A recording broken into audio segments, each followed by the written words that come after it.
she'd come to New York. She got discovered in Washington, I think, by Les McCann, Okay. called in Washington, D.C. And Les was recording with Atlantic Records, and the producer's name was Joel Dorn.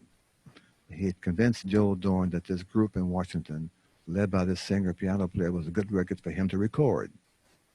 So evidently he went down there and heard the band and decided that was a good thing to do and brought them to New York to make this record for her record, you know. Well, after 2 days of recording, they didn't have much success in making a record. Uh, you know, it's one thing to make a record and play in the club. It's nothing to play in the club and make a record.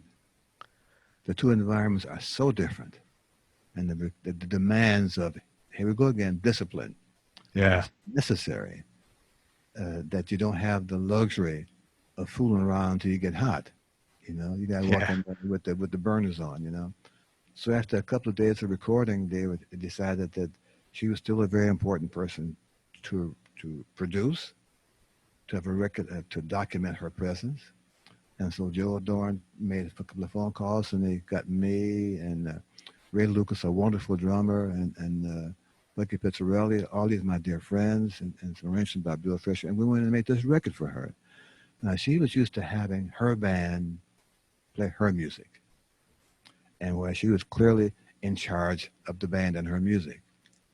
I think she was quite surprised to find that these older guys and clearly more experienced guys were as subservient to her views as her band. And I said, Roberta, this is your ball game. All we're doing is bringing the material out to the. All we're doing is bringing the balls and the bats. Your job is to throw the ball. Our job is to hit it and catch it. Right. All those arrangements we did, they were all hers.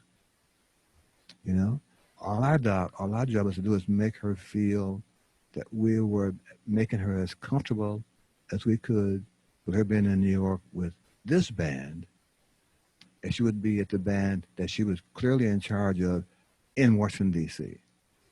And a couple of takes per tune, and we got the record done in a short time. And well, what a record it is to this day. It sounds pure. The sound is fantastic. Ray Lucas got the right drum sound, Bucky, the arrangement. It's just a wonderful record to be introduced to my first time in New York with these guys. This is what we did.